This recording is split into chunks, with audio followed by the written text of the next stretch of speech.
मैं जहाँ भी जाती मुझे बाजार में एक फकीर मिलता। मैं उसको 10 का नोट देती तो वह कहता, बेटा तुम्हारी माँ मुर्दा बेटा जन्म देगी। मैं उसकी बात को नज़रअंदाज कर देती। एक रोज़ भरे बाजार में वह फकीर चिल्लाकर बोला, तेरी माँ 1 महीने बाद मुर्दा बेटा जन्म देगी। यह सुनकर मुझे बहुत गुस्सा आया और मैंने फकीर को थप्पड़ मारकर कहा, पागल हो तुम, मेरी माँ तो 10 साल पहले ही मर चुकी है। फकीर रोता हुआ चला गया। ठीक 1 महीने बाद कॉल आई कि आप जल्दी अस्पताल आ जाए, आपका मुर्दा भाई पैदा हुआ है। मैं हैरानगी से अस्पताल पहुंची तो नर्स ने मुझे मुर्दा थमा दिया। जब मैं कमरे में गई तो मेरी आत्मा कांप उठी थी। वहाँ तो वही फकीर। मेरे पापा देश से बाहर रहते थे। मैं अपनी सहेली के साथ दिल्ली में रहती थी। सब कुछ सही चल रहा था, लेकिन अब मेरे साथ बड़े ही अजीबोगरीब हादसे होने लगे थे। मैं जब बाहर निकलती तो यूं लगता जैसे कोई मुझ पर नजर रखे हुए है, लेकिन जब मुड़कर देखती तो पीछे कोई नहीं होता। मैं अजीब उलझन में फंस चुकी थी। मेरी अच्छी नौकरी लगी हुई थी। पापा भी हर महीने अच्छी खासी रकम मुझे भेज दिया करते थे।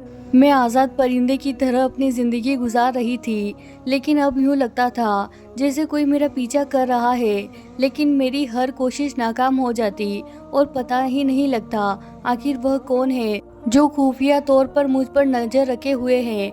मैंने यह बात अपने दोस्त प्रिया को भी बताई थी कि यार मुझे ऐसा लगता है कि कोई मेरा पीछा करता है, लेकिन कौन है यह पता नहीं चल रहा। जब भी देखती हूँ वहाँ कोई मौजूद ही नहीं होता। मैंने कहा तो मेरी दोस्त प्रिया हंस दी, यार तू भी ना बेकार में वहम पाला मत कर, तुझे भला कौन फॉलो करेगा। उसने मेरी बात सुनने के बजाय हंसते हुए मेरा वहम समझकर मुझे टाल दिया। मैं भी इस बात को कुछ ज़्यादा ही सोच रही हूँ, इसीलिए अपने दिमाग से इस बात को निकाल दिया। अगले दिन मैं घर से थोड़ी दूर पर ही मुझे एक गरीब फकीर मिला, जिसके कपड़े फटे हुए थे, चेहरे पर गरीबी साफ जोहर थी।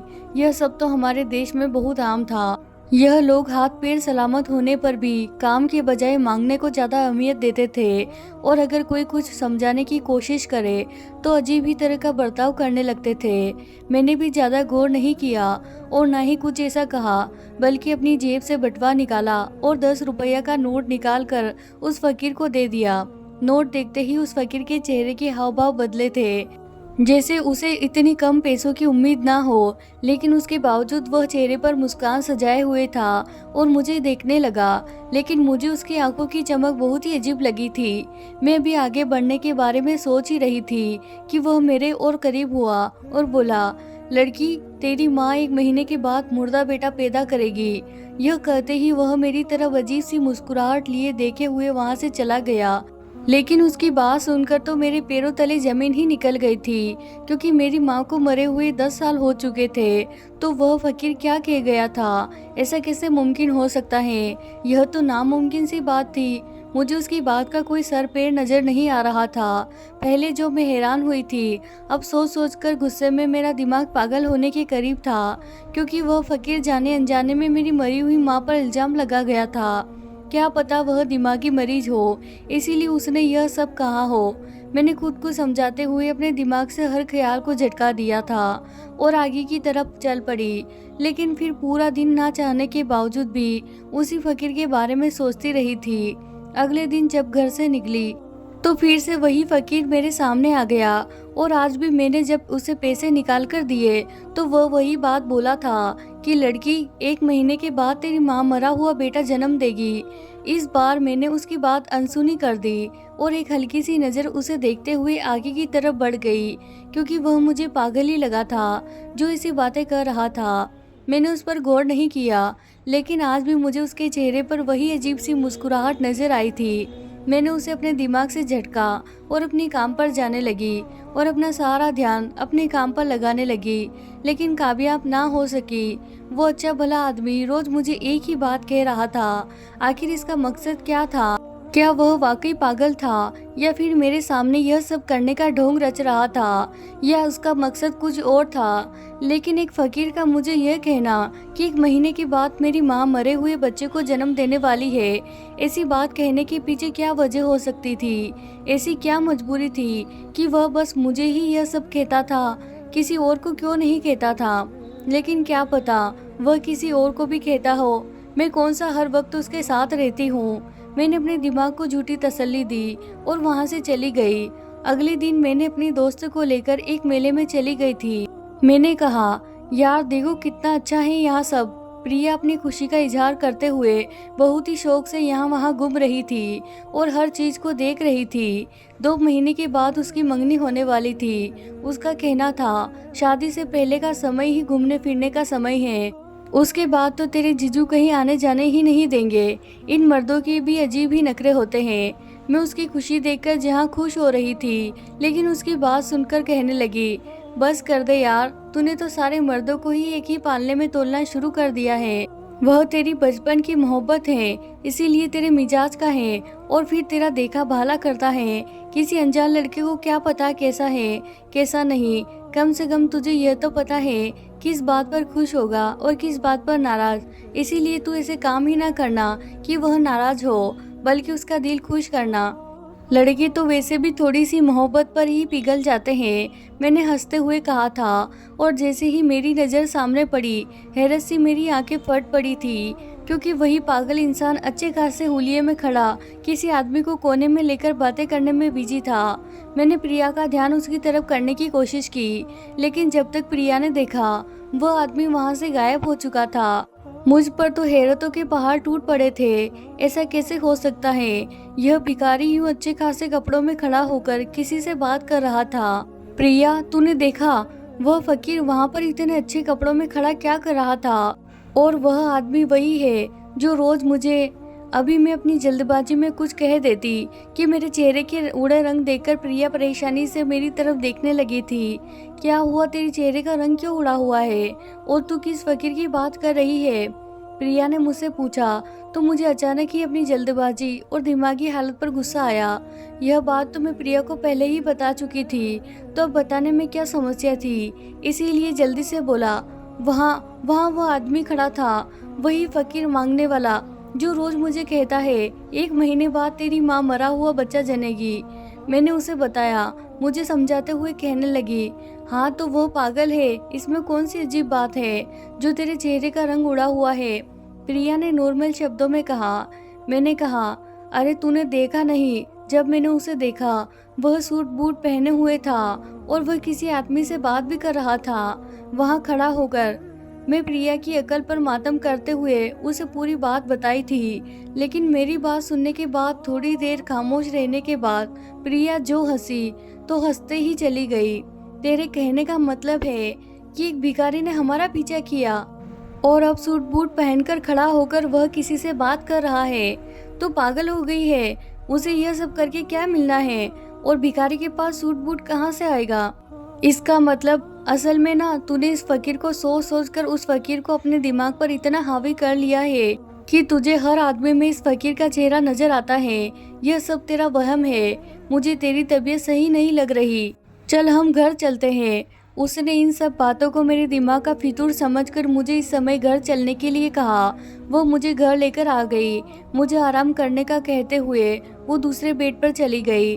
हम लोगों ने एक ही फ्लैट किराए पर लिया हुआ था, जिसमें एक ही कमरा, एक ड्राइंग रूम था, साथ एक छोटा सा किचन भी था। जब मैं नौकरी की थी तो प्रिया भी इस ऑफिस में काम करती थी। उसके माँ बाप दूसरे शहर में रहते थे, लेकिन वह नौकरी के सिलसिले में दिल्ली में रहती थी। उसे रहने की प्रॉब्लम थी, रहने की प्रॉब्लम मुझे भी थी। पापा का बिजनेस दूसरे देश में था, इसीलिए वह दूसरे देश में रहते थे और मैं यहाँ अकेली थी। पापा मुझे कहते थे कि तुम भी मेरे साथ चलो, लेकिन मैंने मना कर दिया था और मैं यही नौकरी कर ली। मेरी और प्रिया की एक ही प्रॉब्लम थी और वह था रहने का ठिकाना। हम दोनों के बीच अच्छी दोस्ती बनने लगी थी, इसीलिए हम दोनों ने मिलकर यह एक छोटा सा फ्लैट ले लिया था, जिसमें हम दोनों मिलकर रहते थे। हमें किसी भी तरह की कोई समस्या नहीं थी, हम एक दूसरे का सहारा बने हुए थे। मैं सो गई, लेकिन नींद में भी मुझे उसी फकीर का भयानक सपना आया था। वह एक बहुत ही अजीब शक्ल वाला बच्चा लेकर मेरी तरफ बढ़ रहा था। मैं उससे डरती हुई भाग रही थी और वह फकीर मेरी बेबसी देखकर कहने लगा। उसी वक्त सब कुछ बदल गया था। अब बच्चा मेरी माँ के हाथ में था और वह चिल्ला चिल्ला कर कह रही थी, यह तेरा भाई है, इसका कातिल तू है। मैं अचानक से चीख मारकर उठी थी। मेरी आवाज़ सुनकर मेरी दोस्त प्रिया भी जल्दी से मेरे बेड पर आई थी। उसने पानी का गिलास मुझे पकड़ाया। मैं बदहवासी में एक ही सांस में पूरा गिलास खत्म कर दिया। प्रिया ने मुझे बहुत ही हैरत से देखा। मैंने कहा, प्रिया, मैंने बहुत ही भयानक सपना देखा है। वही फकीर आया था मुर्दा बच्चा लेकर। फिर मेरी माँ भी आई थी। वह मुझे उस बच्चे का कातिल कह रही थी, लेकिन मैंने कोई कत्ल नहीं किया और मेरी माँ तो मर चुकी है। यह सब कैसे हो सकता है? प्रिया, मैं पागल हो जाऊंगी। प्रिया ने अपने बालों को मुट्ठियों में भरते हुए कहा था, तू आराम कर। असल में तूने उस फकीर के बारे में बार बार सोचकर अपनी तबीयत खराब कर ली है, जिसकी वजह से तुझे बुरे बुरे सपने आ रहे हैं। तू सो जा, मैं तेरे पास ही लेटी हूँ। उसने मुझे दिलासा दिया। मैं एक बार फिर वही सब कुछ सोचते हुए नींद की वादियों में उतर चुकी थी। लेकिन अगले दिन मेरा पूरा शरीर तेज बुखार से तप रहा था और इस वक्त मेरी जुबान पर बस मेरी माँ का नाम जारी था। इस मुश्किल समय में प्रिया ने मेरा बहुत ख्याल रखा। डॉक्टर के पास लेकर आई तो उसने भी यही कहा कि मैं किसी बात की बहुत टेंशन ली हूँ, जिसकी वजह से मुझे बहुत ही दिमागी दबाव पड़ा है और बुखार हो गया है। प्रिया ने मेरे सर पर ठंडी पट्टियाँ रखी। शाम तक मैं बहुत बेहतर महसूस कर रही थी। अगले दिन तक मैं एक बार फिर से बिल्कुल ठीक हो चुकी थी। मैं घर से निकली और ऑफिस जाकर अपने काम को पूरा करने लगी। अब मैंने उस फकीर को अपने दिमाग से बिल्कुल निकाल दिया था। छुट्टी का समय हुआ तो मैंने बाजार का रुख किया। मुझे अपने लिए कुछ खरीदारी करनी थी। मैंने जाते ही अपने लिए बहुत खरीदारी की। तब मुझे यूं लगा जैसे कोई मेरा पीछा कर रहा हो, लेकिन मुड़कर देखा तो वहाँ पर कोई नहीं था। मैंने सारी खरीदारी करी तो भूख की जगह से मैं वहीं पर कुछ खाने के इरादे से आगे बढ़ी तो बाजार के बीचों बीच मुझे प्रिया भी मिल गई। अभी हम बैठकर खाना ही खा रहे थे कि वहाँ पर भी मुझे वही फकीर नजर आ गया। मैं इस बार अपने बटुए से 100 का नोट निकाल कर उसे दिया तो मेरी देखा देखी प्रिया ने भी उसे 100 का नोट पकड़ा दिया और कहा, दुआ करना मेरा होने वाला पति मुझसे खूब प्यार करे और हमारी शादीशुदा जिंदगी बहुत ही प्यार के साथ गुजरे। फकीर ने उसे दुआ दी और वहीं पर भरे बाजार के बीचों बीच चिल्लाकर बोला, लेकिन इसकी माँ 1 महीने के बाद मरे हुए बच्चे को पैदा करेगी। इतनी भारी भीड़ में उसकी जुबान से अपनी माँ के लिए ऐसे शब्द सुनकर मुझे गुस्सा आ गया और मैंने खींचकर उसके मुंह पर थप्पड़ दे मारा। मैंने कहा, अपनी बकवास बंद कर। मेरी माँ को मरे 10 साल हो चुके हैं और तू मेरी मरी हुई माँ के लिए ऐसे शब्द इस्तेमाल कर रहा है। मैंने उसे एक जोरदार थप्पड़ जड़ दिया तो मेरे दोस्त और बाकी लोगों ने आकर हमारे बीच बचाव किया था। मैं गुस्से की हालत में जल्दी से वहाँ से निकल चुकी थी। मेरा बस नहीं चल रहा था कि वह आदमी मेरे सामने आ जाता तो मैं उसका कत्ल कर देती। मैं सीधा अपने घर आई थी। अपनी माँ की तस्वीर के सामने खड़े होकर मैं बिलक बिलक कर रो रही थी। मैं अपनी माँ से बहुत प्यार करती थी और वह आदमी मेरी माँ के लिए ऐसे गलत शब्द इस्तेमाल करता तो मेरा खून खौल उठा था। लेकिन मैं बेबस थी, मैं क्या कर सकती थी। इसीलिए आज बहुत गुस्से की हालत में मेरा हाथ उस फकीर पर उठ गया था। लेकिन वह आदमी भी बहुत अजीब था। कभी फटे कपड़ों में भीख मांगता तो कभी सूट बूट में खड़ा बातें कर रहा होता था। आखिर इसका मुझे मेरी माँ के बारे में ऐसी बातें करने के पीछे मकसद क्या था? वह मुझसे क्या चाहता था?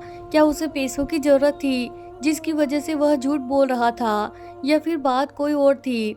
इस हादसे के बाद 4 दिन तक वह आदमी मुझे नजर नहीं आया था। मैं भी उसे भूलकर अपनी जिंदगी में बिजी हो चुकी थी। लेकिन ठीक 2 हफ्ते बाद वह एक दिन फिर मेरे सामने आकर खड़ा हो गया और बोला, कल तेरी माँ एक मरे हुए बच्चे को जन्म देगी। वह काफी घबराया हुआ था। उसने अपना चेहरा एक कपड़े से ढका हुआ था और लगातार यहाँ वहाँ देखकर मुझे यह बात बता रहा था जैसे उसे किसी का डर सता रहा हो। मुझे उसकी बात पर गुस्सा तो बहुत आया था, लेकिन अब मैं उसकी हालत पर गौर किया तो वह बहुत बुरी हालत में था। होठ सूखे हुए थे, जैसे कुछ खाया पिया ना हो। इससे पहले मैं उसे कहती कि उसने न जाने क्या देख लिया कि मुझे मेरा नंबर मांगने लगा। उसका चेहरा डर के मारे सफ़ेद पड़ चुका था। उसके बाद जल्दी से वहाँ से भाग गया था। मैंने अपने आसपास नजरें दौड़ाई तो मुझे ऐसा कुछ ना मिला कि मैं शक करती। उसको ऐसी हालत में देखकर मैं इस कदर बदहवास हुई थी कि जब घबराकर नंबर मांगने लगा तो मैंने उसे अपना नंबर दे दिया था। लेकिन अब मुझे अपनी जल्दबाजी पर गुस्सा आ रहा था। आखिर मैंने उसे नंबर दिया ही क्यों? लेकिन नंबर लेकर क्या करता? खैर, मैं इन सारी बातों को दिमाग से झटका और घर आ गई। खाना खाने के बाद मैं कुछ देर के लिए सो गई थी। शाम को उठी तो घर का कुछ ज़रूरी सामान लाना था। वही लेने के इरादे से मैं मार्केट चली आई थी। अभी मैं कुछ सामान खरीद रही थी कि तभी मेरी नज़र रिक्शे पर बैठी एक औरत पर पड़ी थी। उसे देखकर मैं उसे देखती ही रह गई थी। वह तो बिल्कुल मेरी माँ की जैसी थी। जो औरत रिक्शे पर बैठी हुई थी उसके चेहरे पर उम्र के आसार नजर आने लगे थे। चेहरा कुछ मुरझाया हुआ था, लेकिन शायद वह प्रेग्नेंट थी। मैं हक्का बक्का सी उसे देख रही थी। वह भला मेरी माँ कैसे हो सकती थी? मेरी माँ तो 10 साल की उम्र में ही मुझे छोड़कर इस दुनिया से चली गई थी। मैं जल्दी से उस रिक्शे की तरफ बढ़ी थी कि तभी दुकान वाले ने मेरा हाथ पकड़ लिया। कहने लगा, मैडम जी, जो सामान लिया है उसके पैसे तो देकर जाओ।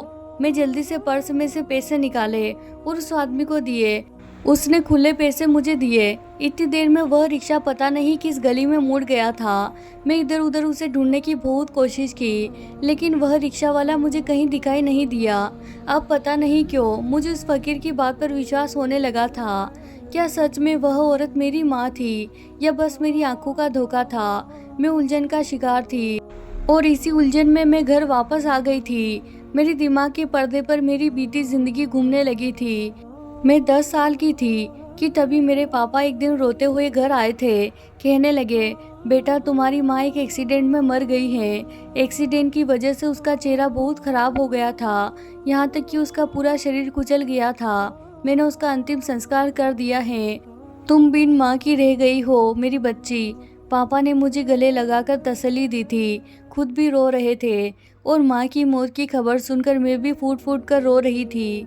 मेरी माँ मुझे बहुत मोहब्बत करती थी। एक पल के लिए मुझे आंखों से ओझल नहीं होने देती थी। उस दिन भी पापा जबरदस्ती मेरी माँ को लेकर गए थे। हालांकि मेरी माँ जाना नहीं चाहती थी, लेकिन पापा ही उन्हें जबरदस्ती यह कहकर ले गए थे कि चलो तुम्हें कुछ शॉपिंग करवा दूँ। माँ ने कहा कि मैं अपनी बेटी को साथ लेकर जाऊंगी, लेकिन पापा ने कहा कि रूपाली को यही घर पर छोड़ दो, हम जल्दी ही घर वापस आ जाएंगे। मैं घर पर अकेली रह गई थी और अपने खिलौनों से खेल रही थी कि तभी पापा ने यह दर्दनाक खबर आकर मुझे सुनाई थी। मैं कितने दिनों तक माँ को याद करके रोती रही थी।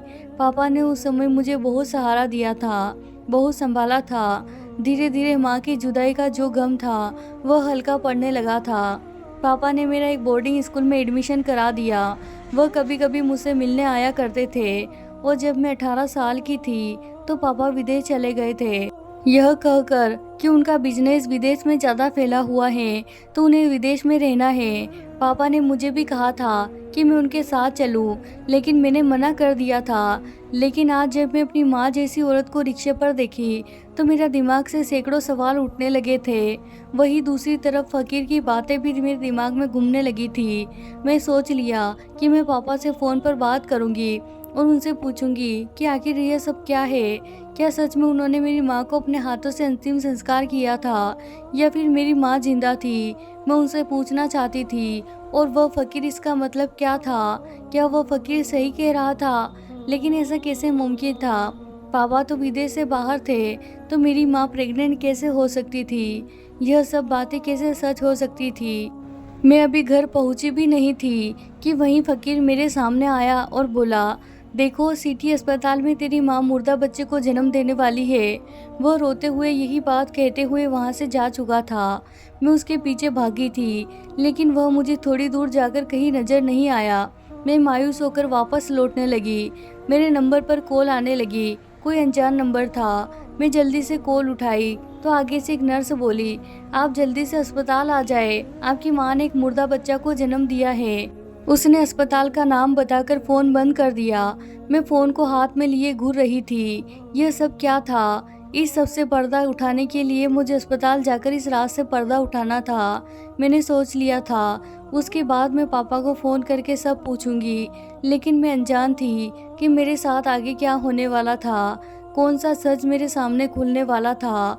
मैं परेशान और हैरानगी की हालत में अस्पताल पहुंची तो नर्स ने मुझे एक मुर्दा बच्चा थमाया और कमरे की तरफ इशारा किया। मैंने बच्चे को देखते हुए एक नज़र बंद कमरे को देखा और जब मैं कमरे में गई तो मेरी रूह कांप गई। वहाँ तो वह फकीर बैठा हुआ था, जबकि बिस्तर पर एक कमज़ोर शरीर की औरत बुरी हालत में पड़ी हुई थी। मैं जब उसके पास गई तो बड़े गौर से देखने लगी और थोड़ी ही देर में मेरे सर पर मानो अस्पताल की पूरी छत गिरी हो, क्योंकि वह कोई और नहीं बल्कि मेरी ही माँ थी। मैंने बच्चे को फ़कीर के हवाले किया और अपनी माँ के हाथ और माथे को बेसब्री से चूमने लगी। मुझे अपनी आंखों पर विश्वास नहीं हो रहा था कि यह सच है। मैं अपनी माँ के गले लगकर बहुत रोई थी।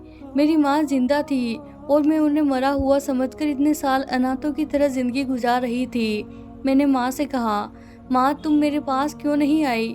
क्यों यह सच मुझसे छुपाया था कि तुम जिंदा नहीं हो, मर गई हो?